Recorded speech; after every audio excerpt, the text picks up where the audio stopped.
By now, they've hit middle age. They've got kids who roll their eyes, jobs that drain their soul a little more each year, mortgages, meal plans, and half-finished home improvement projects. Their backs ache in the morning, their phones remind them to hydrate, and somewhere in the back of their minds, they wonder if it's too late to start a band. They still keep the weed, but it's tucked away now, hidden behind the allergy meds in a lockbox high up in the closet, because the kids are getting too curious and too good at opening things. They don't smoke out of gravity bongs anymore. They vape discreetly in the car during school pickup. And yet, even with adulthood wrapped tight around them, their past lives hum quietly under the surface. Somewhere in a forgotten drawer, or maybe inside an old shoebox filled with ticket stubs and burned mixed CDs, there's a whole secret language, a catalog of slang and attitude that wants to find who they were. It's not just nostalgia, it's a living relic of who they used to be. Bold, ironic, and just a little bit absurd. If language captures culture, then 90s slang wasn't just a snapshot. It was a full-blown Polaroid, grainy and loud, framed by acid-washed jeans, a pair of Airwalks, a slap bracelet snapping on a wrist, and a warm can of Surge riding shotgun in the cup holder of a Honda Civic with a peeling sticker that says, "No fear." This was the crew that knew how to coast. They were chillin', slackin', trippin', and getting jiggy with it, though not necessarily all at once. They spoke in sarcasm, lived in secondhand flannel, and trusted their intuition when choosing between VHS and Laserdisc. If any of this sounds unfamiliar, odds are you either weren't there or you've let that part of yourself atrophy under a pile of adult obligations. You've probably forgotten how satisfying it was to shut someone down with a perfectly timed "as if," or how important it was to master the delivery of "not" with just the right amount of smug timing. No way! Inhibition, cowabunga! Dork! Not! Avanagila, baby. One, two, dudes! Jinkies, isn't that a breakfast cereal or something? The decade opened with a West Coast that was already fluent in cool, as if the Pacific breeze itself had been taking diction lessons. California had been exporting laid-back bravado for years, but the 90s gave it new delivery systems, new stages, and new megaphones. A kid didn't have to be standing on a real beach to pick up beach vocabulary anymore. A VHS tape could do the job. Skate videos, surf magazines, local radio, and the ever-present glow of television spread phrases like rad, gnarly, and dude beyond their original subcultures. And teenagers from San Diego to Santa Cruz used them like verbal stickers slapped onto everything they liked. Those words weren't simply vocabulary. They were tiny badges of affiliation, proof that the speaker knew the vibe, knew the rules, and knew how to sound as if they didn't care about rules at all. Rad and gnarly had earlier roots in surf and skate scenes, but in the 90s they became the Swiss Army knives of approval, able to flip open a compliment no matter what the situation required. A wave could be gnarly, a homework assignment could be gnarly, and a burrito could be, in a pinch, gnarly too, especially if it arrived the size of a forearm and slightly dangerous to hold. Rad tended to land cleaner, like a trick done right, a successful ollie, a new board, a perfectly timed day off school, a last-minute ride showing up when the bus didn't. Gnarly carried more texture. It could praise something intense and slightly out of control, and it could warn about something that might genuinely bite back. The same word could applaud a steep half pipe and describe a scraped knee, which made it perfect for a youth culture that liked its compliments with a little edge. Dude, already old enough to pay rent, took on a special West Coast elasticity. It could be a greeting, a complaint, a warning, or a complete sentence stretched by intonation until it meant exactly what the speaker needed.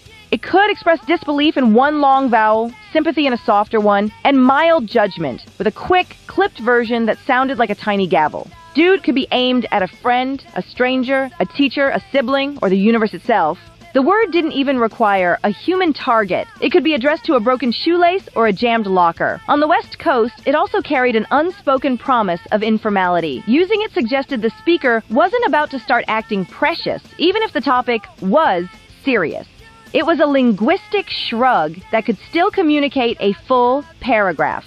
Then came the intensifiers. And the West Coast brought one that felt like it was powered by its own weather, as if fog and sunshine had teamed up to create a new part of speech. In Northern California, hella functioned like a volume knob for reality. People were hella tired, hella hungry, hella excited, hella done with this conversation, and hella sincere about it. It wasn't merely an adverb. It was a regional shibboleth, the kind of word that could give away a Bay Area upbringing before someone even mentioned Bart or the particular way locals treated hills like normal streets. Hella could do subtle work too. It could boost a compliment, soften a complaint by making it funny, or add emphasis to a promise. It lets speakers sound passionate without sounding formal, which might be the whole point of West Coast speech in the first place. By the time the rest of the country started noticing, Hella had already been doing laps through school hallways, record shops, and late-night diner booths, where it made ordinary statements sound instantly more committed. It rang out in parking lots, outside concerts, at bus stops, in line for movies, and in the chatter of friends deciding what to do next with a Friday night that felt too young to waste. A slice of pizza wasn't just good. It was hella good. A band wasn't just loud. It was hella loud. And that was praise. The word's most charming feature was its efficiency. It could intensify almost anything without requiring additional explanation. As if the speaker were saying, "Trust me, I've done the math." It also created instant camaraderie. Two people who used hella in the same sentence could feel, for a second, like they were from the same neighborhood, even if one of them was visiting from 3 states away. Southern California, meanwhile, had its own linguistic ecosystem, one that mixed the valley's dramatized cadence with the hyper-visible churn of Hollywood. The region had an engine for turning speech into performance. Malls, movie premieres, studio backlots, and endless youth-oriented television. A phrase like "as if," popularized by teen media, worked best when delivered with the kind of confidence that suggested the speaker had already imagined the alternative and found it deeply embarrassing. On West Coast turf, "as if" didn't just reject an idea, it performed the rejection. It turned disbelief into a little show, complete with timing, facial expression, and the satisfaction of a well-landed punchline. It belonged to mall corridors and house parties, and the kind of social negotiation that happened over cordless phones, where sarcasm was both armor and sport. Alongside it lived whatever, a word that could drain significance out of any situation like pulling a plug. Whatever was a response, a defense, and sometimes a weapon. It could pretend not to care while actually caring a lot, and it could shut down an argument without admitting defeat. Sometimes it arrived with extra theatrical packaging. Whatever, major, loser. As if the language itself were rolling its eyes and then signing the gesture for the people in the back. Those add-ons mattered because the 90s loved embellishment. A little extra flair, a bit of drama, a sense that conversation was a stage even if it happened next to a food court fountain. In Southern California, where a large portion of youth culture was being filmed, packaged, and sold, the speech patterns often sounded like they had already been rehearsed, which made it even funnier when they were deployed in totally ordinary situations. But if the coast could be sarcastic, it could also be lovingly communal. Homie and home skillet gave friendship a casual warmth that didn't require the emotional labor of a heartfelt speech. A homie wasn't just a friend. It was someone inside the circles, someone whose presence didn't need explaining, someone who could show up at the last minute and still be accounted for in the plan. The word carried a sense of loyalty and familiarity, and it traveled easily across neighborhoods, schools, and music scenes. Home skillet, more playful and slightly more performative, sounded like a nickname invented during a snack run and then used for the next 3 years. It suggested affection with a wink, as if the speaker were saying, "Yes, you matter, but we're going to keep it light." West Coast speech in the 90s often prized a certain relaxed closeness. People didn't just hang out, they were kicking it, chillin, or chillin like a villain. Kickin' it implied ease and time, the luxury of doing nothing together on purpose. It could mean sitting on a curb outside a convenience store, lounging in someone's room with music on, or drifting from one friend's house to another without a clear schedule. Chillin had similar energy, but chillin like a villain added a cartoonish swagger, the sort of phrase that sounded like it came with its own theme music. It fit the era's obsession with after-school animation and catchphrases that begged to be repeated. It described a kind of leisure that was proud of itself, relaxation with a smirk, as if even resting had to have attitude. Of course, the West Coast was also where hip-hop's regional identity became a national headline, and slang traveled with the music the way bass traveled through a car door. Unavoidable, thrilling, and designed to be felt. Words like dope, fresh, fat, tight, and bangin circulated through radio, clubs, and car stereos, each offering a slightly different shade of approval. Dope could praise a beat, a jacket, or a plan, and it had a smoothness that made it easy to say without sounding like the speaker was trying too hard. Fresh implied style, with a crisp edge, like shoes you wiped clean before stepping into the function, or a haircut that still looked sharp under fluorescent lights. Phat, which looked like it should describe size, was the decade's reminder that language loves a good twist. It turned into a compliment that sounded heavier than cool, like the approval had weight and presence. Tight did similar work, especially in scenes where precision and skill mattered. Skate tricks, dance moves, and anything done smoothly enough to earn a nod from someone leaning against a car. Calling something tight suggested it was controlled, clean, and impressive without being showy. Bangin brought heat, often used for music, food, and parties that felt alive. If a track was bangin', it wasn't politely enjoyable. It demanded attention. If the tacos were bangin', there was no further explanation necessary. These words made evaluation quick, and in a culture moving as fast as the 90s were moving, speed mattered. People wanted to react in real time, to crown something great the moment it happened, and to do it in language that sounded like it belonged to the moment. Success had its own vocabulary, and the coast loved talking about wins, even when it pretended not to. Baller conjured a person who moved through life as if the rules were optional, often with a visible trail of nice things, and a posture that suggested confidence was part of the outfit. In the West Coast imagination, a baller didn't just have money, a baller had momentum. Bling and bling bling put a name on shiny status, a word that practically sparkled as it left the mouth. The term wasn't just about jewelry, it was about display, about the idea that success should be visible, audible, and unapologetic. Even money itself got nicknamed. Scrilla made cash sound like something you could crumple, stash, and spend on CDs without letting your parents see the receipt. It was a word that fit the era's physical money habits, when bills were counted and folded, and a new purchase might mean peeling open a plastic case and reading the liner notes. In a decade that watched celebrity culture accelerate and watched startup dreams begin to gather along the coast, these terms were part admiration, part parody, and part aspiration. They let people talk about winning, big or small, without sounding like they were writing a resume. They also made success feel social. To label someone a baller was to narrate their story in one word, to say, look at that life, whether with awe, envy, humor, or a mix of all three. And then there were the exit strategies, because the 90s loved leaving, and the West Coast loved leaving with style. West Coast teens rarely just left a party. They announced, I'm Outtie, suggested they dip, or declared it was time to bounce. The verbs were quick, rhythmic, and slightly cinematic, perfect for a generation raised on music videos where departures happened in slow motion with the bass turned up. Each option carried a slightly different flavor. Outtie sounded breezy and definitive, like the speaker had already mentally stepped outside. Dip felt casual but coordinated, a word that implied the group would move together, like a small migrating flock searching for tacos and a better playlist.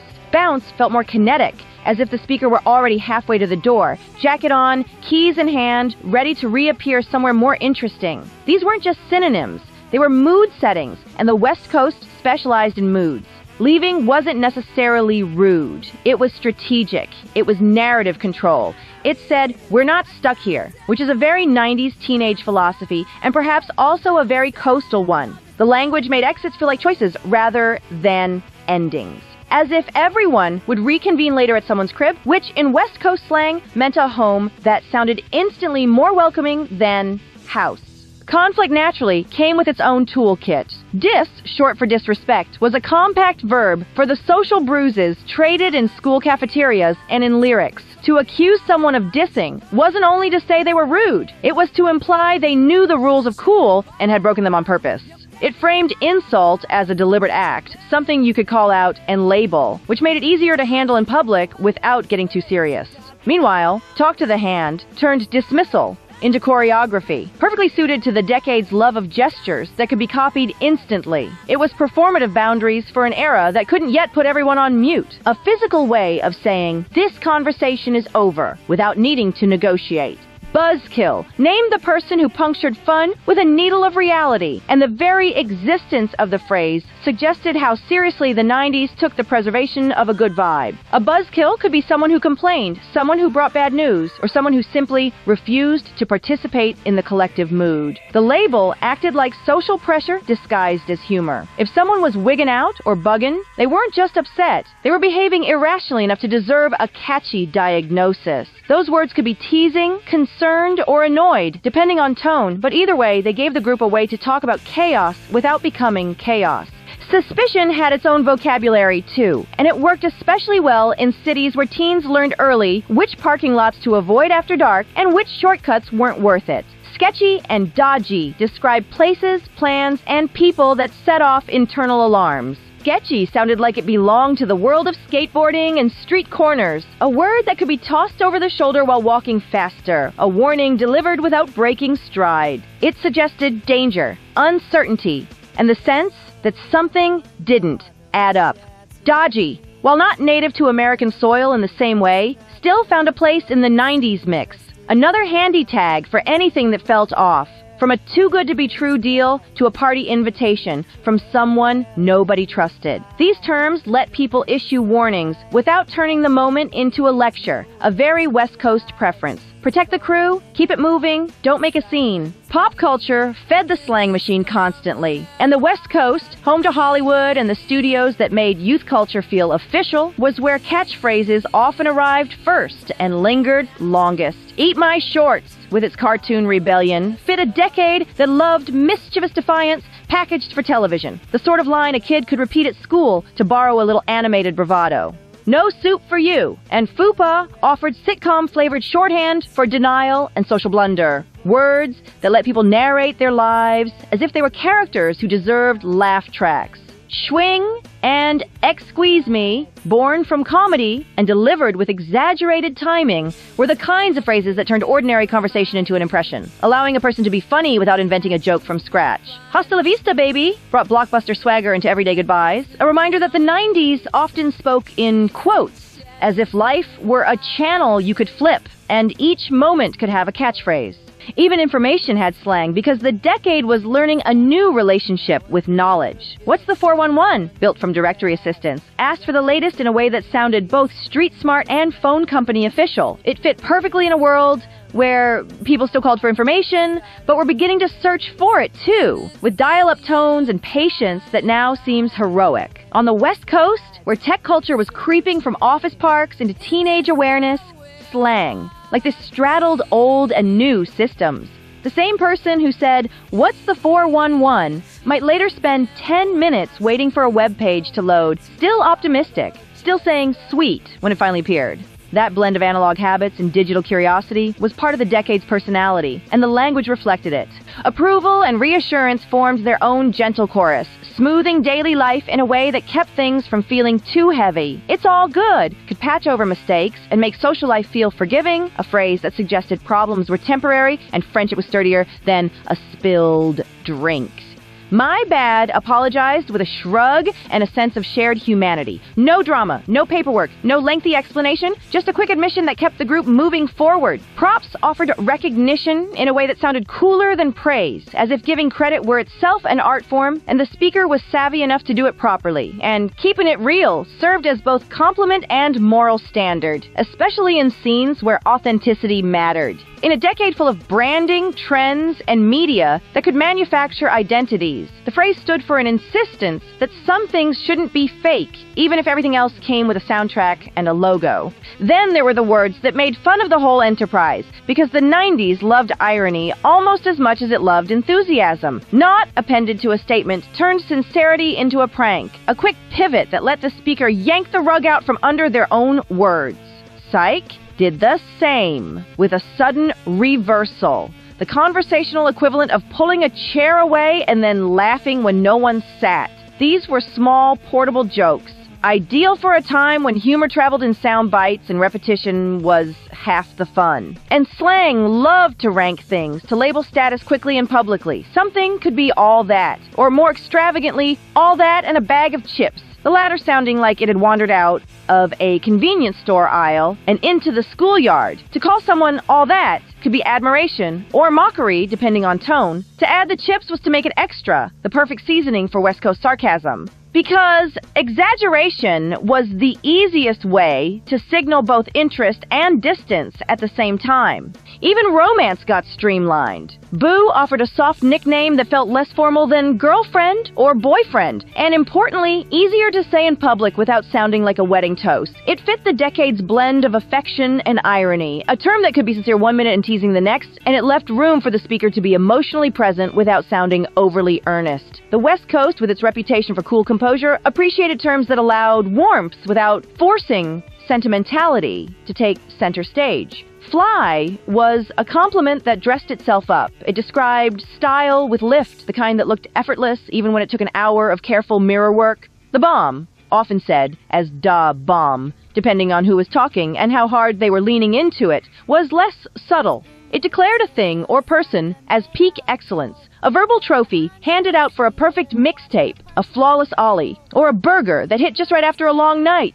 When the moment landed, the punctuation might be "Booyah!" a shout of triumph that sounded like a basketball swish, and a high five rolled into one. If the victory was big enough, say getting the last concert ticket or pulling off a trick that finally stopped the bruises, someone might insist the whole scene was sick, which in the charming logic of the era meant wonderfully not sick at all. Hanging out had its own vocabulary too. To veg out was to melt into the couch with a remote, surrendering the body to snack gravity and whatever was on TV. To chill out was to lower the temperature on drama, and take a chill pill was the slightly bossier cousin, often delivered with the confidence of a ninth grader who had just discovered authority. When the decade got a little extra comfortable blending words, chillax arrived. A mashup that sounded like a hammock for the nervous system, ideal for telling a stressed friend to stop narrating the apocalypse over a math quiz.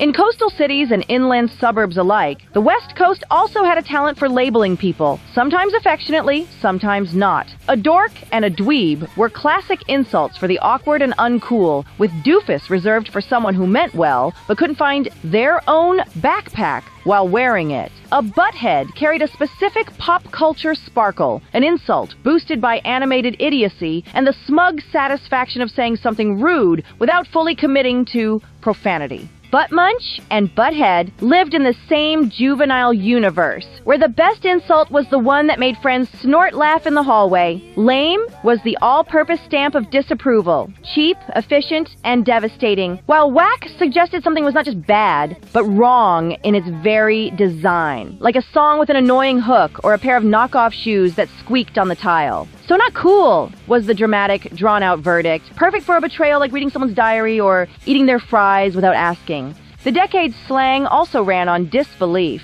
Oh snap, worked as a compact explosion of surprise, useful when a teacher turned around at exactly the wrong time, or when someone's gossip finally produced receipts. Say what could mean genuine confusion, or it could be performative outrage, depending on the eyebrow situation. Puh-lease arrived with a heavy dose of attitude, the word please wearing sunglasses and rolling its eyes, and if the obvious needed stating, usually with the same patience one might offer a houseplant. Someone would say, duh, as if explaining gravity to a hamster. When annoyance reached its theatrical peak, a person might even reach back to valley-inflected melodrama and declare, gag me with a spoon, a phrase that sounded like it had been invented purely to accompany a hand gesture. On the West Coast, slang also traveled on boards. Skate and surf culture had already given America a rich menu of exclamations, and the 90s kept serving them. Cowabunga remained a goofy cheer of excitement, made even stickier by cartoon heroes who ate pizza and spoke like they lived on a permanent weekend. Totally tubular carried that same wave-riding DNA,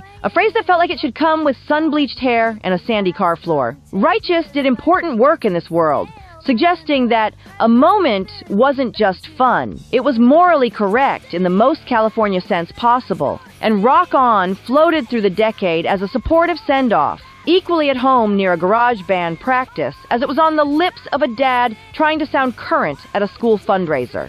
Not all West Coast slang came from beaches and boards. Much of it pulsed out of hip-hop, radio, and the everyday creativity of black communities, especially in California's cities, then spread through music videos, parties, and schoolyards. Word was agreement with backbone, a way to say that's true without sounding like a textbook. Sup and yo worked like verbal doorways. Greetings that could also mean, pay attention, I see you, or we're cool, depending on tone. What's up arrived as a louder, bouncier cousin, designed for a driveway hangout or a crowded hallway. Keeping it real wasn't just slang. It was a moral stance, an insistence that authenticity mattered even when everything else, the trends, the brands, the personas, shifted weekly.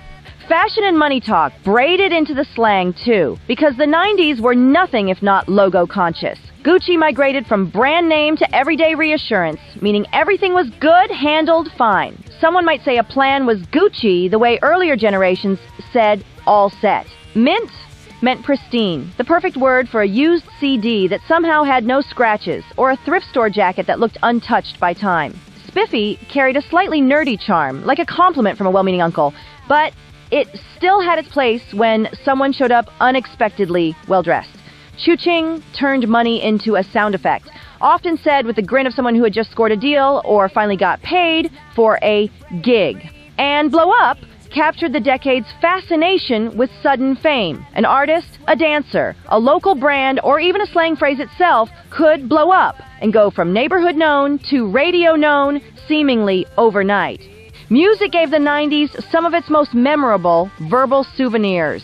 Jiggy, let's get jiggy with it, didn't just mean dancing. It carried the atmosphere of a party where everyone agreed for a few minutes to be a little ridiculous and proud of it. No diggity delivered approval with rhythm, a phrase that sounded like a head nod. Crunk pushed the energy higher, less a mood than a state of being, the sense that the night had crossed a point of no return and would now be loud on purpose. Off the hook meant excellent, exciting, and almost out of control in a good way, the kind of compliment given to a DJ set, a house party, or a burrito that deserved a standing ovation.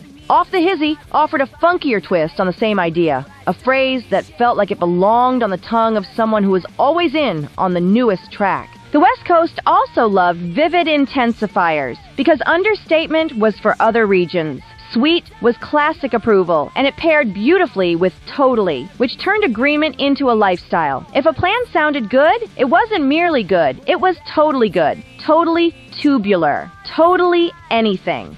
Major magnified judgment. A thing could be major amazing or major disappointing, and teenagers delivered the word with the seriousness of a court ruling. Mondo did similar work, making something sound huge, extreme, and just a little cartoonish. Perfect for describing a homework load, a traffic jam, or a soda cup that could have doubled as a swimming pool. Smokin' applied to someone who looked exceptionally attractive. The kind of compliment that could make a hallway suddenly feel like a runway. Spiffy, fresh, and fly worked together like a wardrobe of praise, each offering a slightly different silhouette of cool. Some slang worked like quick little social tools. Dibs was an informal contract law system, used to claim the front seat, the last slice, or the better controller. Ditto offered agreement with a softer edge, more rom-com than rap track, but it still fit comfortably into everyday talk. Clutch described perfect timing. The friend who showed up with jumper cables, the sibling who covered for a missed curfew, the exact right joke to break awkward silence. Cool Beans delivered approval with a goofy grin, especially among kids who liked their enthusiasm lightly seasoned with irony. Big Whoop did the opposite, shrinking someone else's brag into a pebble, often with a shrug. Get over it functioned as a blunt broom, sweeping away complaints, sometimes unfairly, and insisting everyone move on. Then there were the phrases that carried a whiff of earlier decades, but stayed alive through repetition, reruns, and sheer comedic value. Can you dig it? Asked for understanding in a way that sounded like it should be accompanied by a slow nod. I pity the fool marched in, with the swagger of older TV bravado, used half seriously and half as a joke. I know you are, but what am I? Was playground judo, a childlike shield against insults that somehow never fully died. Don't have a cow, told someone not to overreact, a phrase that could diffuse stress or inflame it depending on delivery. Bite me was defiance in 2 words, sometimes playful, sometimes sharp. West Coast slang also had room for the grimier corners of cool. Crusty could describe something literally dirty or worn out, or a particular look that leaned into punk and grime with pride. Dank began as a word for dampness, but took on new life describing something intensely good, especially in certain smoke-friendly circles, before it expanded to mean excellent in general. Someone could call a track dank, a joke dank, even a late-night snack dank, if it hit with the right intensity. Busted had multiple jobs. It could mean caught in the act, or it could mean something was broken, ruined, or exposed. In a decade obsessed with image, busted was the nightmare verdict, whether aimed at a failed lie or a makeup mishap under harsh school bathroom lighting. In a decade obsessed with image, busted was the nightmare verdict, whether aimed at a failed lie or a makeup mishap under harsh school bathroom lighting. Places mattered in West Coast slang, too, because the region's social life often revolved around hanging out somewhere. Someone's place, the parking lot, the beach, the arcade. A home wasn't just a home, it was the crib, a word that made even a cramped apartment sound like a headquarters. That's where people went to listen to music, play games, watch movies, and veg out, until the sun threatened to rise. When someone didn't want to go out, they could claim they were just going to stay at the crib and chillax, and the decade generally respected that as a complete plan. The slang also carried the era's sharp-edged humor, including terms that were meaner than they sounded. Scrub became widely known as a put-down for a lazy, unreliable guy, someone who had excuses instead of ambition, an insult with a catchy chorus behind it. Biatch floated around as a deliberately altered version of a harsher word, often said with exaggerated theatrics to soften the sting while keeping the punch. Shut up could be literal, but the decade also used it as surprised admiration, the way someone might respond when a friend revealed unbelievable news. Cha popped up as a quick little tag, part agreement, part attitude, like a verbal shrug that said, sure, okay, fine, moving on. And sometimes slang was simply a way to narrate life with a wink. Someone might describe a friend's ridiculous brag as big whoop, dismiss a bad idea as lame, label a poorly executed plan as whack, then immediately reverse course when a better option appeared. Sweet, totally, word. If the new plan involved leaving, everyone would dip. If it involved staying, they'd chill out and maybe veg out. If a friend was spiraling over nothing, someone would advise them to take a chill pill. If something unexpectedly worked out, it was clutch. If a performance was flawless, it was the bomb. If the room erupted in celebration, booyah. If a person looked amazing doing it, they were fly, fresh, even smokin'. If the whole night turned electric, it was off the hook, maybe even off the hizzy. And if the dancing got shameless in the best possible way, it was jiggy. As for the people who lived through that era, those self-proclaimed slackers and mall rats, the question of where they ended up is surprisingly varied. Some stayed true to their roots. You can still find them perched on bar stools in small-town dive bars, thumbing through jukeboxes loaded with Smashing Pumpkins, Pearl Jam, and Soundgarden, the scent of weed still faintly clinging to their denim jackets. Others cleaned up, leaned in, and made their way into Silicon Valley, swapping their flannel for company swag and rolling joints into rolling stock options. In places like Santa Monica, they've opened dispensaries, finally going legit with what used to get stashed under the bed. They became either the homeless population or tech entrepreneurs. And while that may sound harsh, there's an uncomfortable amount of truth there. The same era that told them to follow your bliss didn't offer much of a roadmap. Some drifted, some built apps. Most of them are just trying to make rent like everyone else. But no matter where they went or what they did, they will always look back on that wonderful era a few decades ago. A time when they felt they used to manipulate the language and turn everyday shorthand or nicknames into part of the wider international lexicon. They hear those words today, and perhaps they cringe, struggling to believe they used to say that. Or they grin with pride, knowing that they were the pioneers of terms kids today use on their phones and social media, editing and evolving their linguistic craft further and further to suit a newer, faster, more attention-hungry generation. Cowabunga forever, dude! Come along, let's sing, where the joy will bring. Tune into the beat, feel the magic, it's true. Channel we're here just for you, for you.